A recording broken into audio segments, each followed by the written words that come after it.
Greg Kieser. Last week, I live streamed my conversations with 10 individuals, researchers, journalists, entrepreneurs, and thinkers about one topic, resilience in light of the pandemic. Now, I'm going to share those conversations in a moment, but before I do, I would like to share an idea of my own. It's called supersystemics. To discuss the concept of supersystemics, I would like to first explain the thought process that went into it. Most people that are watching this video will understand that there's a certain wisdom of the ages that is underappreciated in our modern time, that all systems of the world are truly interconnected. Every forest, every ocean, every economy, every mental state, every tree, every river, part of one dynamic supersystem. So this means to talk about anything, we must talk about everything. So if we talk about economies, we have to talk about mental health. If we talk about human health, we have to talk about agriculture. If we talk about consumer spending, we talk about forests and oceans. Now, if we apply that to modern life, discourse is complex and nuanced. And that's because we lack a lot of knowledge about how those complex interactions work between economies and humans and forests and oceans and even the microbes in our bodies.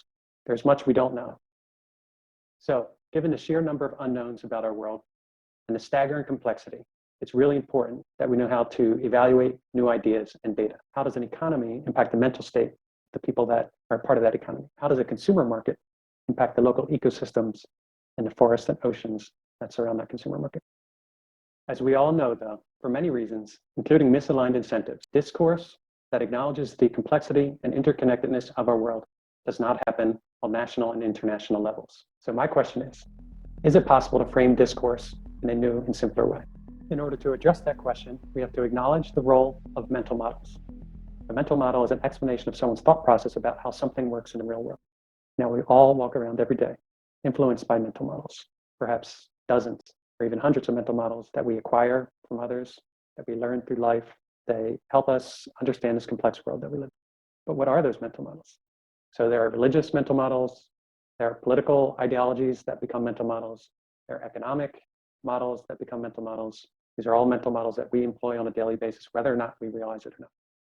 I believe in order for humanity to move forward, we need not only acknowledge the role of mental models, we need to find a way to evaluate them, to identify the beneficial ones, which give us a better understanding of the complex world that we live in, and elevate them. To that end, I would like to propose a mental model. It's called supersystemics. Supersystemic perspectives and innovations are those that encourage the reversal of monoculturization of earth, body, mind, culture, and economy as a means of solving problems. What are the characteristics of the supersystemics mental model? Well, the key metrics are human well-being and environmental stability. It was defined to be the antidote to the problem that I mentioned on the first slide, the monocultural thinking and lack of appreciation for interconnectedness. It's an amalgamation of the best aspects of evidence-based science, indigenous wisdom, Gaianism, cybernetics, and other mental models and disciplines that show an appreciation for interconnectedness. I believe it has the potential to be a unifying paradigm for a specific class of innovators, researchers, and entrepreneurs from across the spectrum.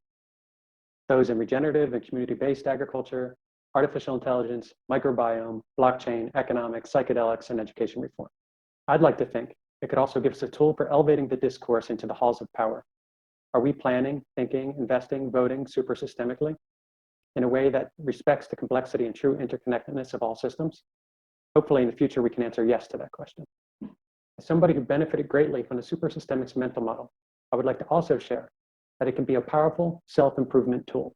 Inevitably, anybody who seeks a greater understanding of how their mind and body is connected to the greater world will lead themselves down a path of self-improvement. Last, the most important trait of any mental model is that it gets stronger with scrutiny and competition. That's not the case for the majority of mental models that we employ on a daily basis. I believe it is the case with supersystemics. I invite you to test that hypothesis. I believe rich public discourse about the roles that mental models play in informing human behavior and diligent evaluation of the effectiveness of mental models is the key to improving humanity's relationship with each other and the natural world. I invite you to participate. I would like you to share your thoughts on Twitter or another public forum. Maybe you believe it's not practical to discuss the role of mental models in human discourse, or that the world doesn't need another mental model. Or maybe you believe the world does need one, but supersystemics is not sufficient. Or perhaps you created your own mental model for framing discourse on complexity and interconnectedness. If you're really interested in this topic, my book, Dear Machine, A Letter to a Super Aware Intelligent Machine, discusses it in great detail. It's available PDF form for free on my website, or you can buy the Kindle, paper, or audio format on Amazon. Lastly, if you're really interested in this topic, stop by the website, sign up for the mailing list, and attend one of the future events. Now I'm going to leave you with the live stream that I recorded last week. I hope you find it interesting and informative. Thank you.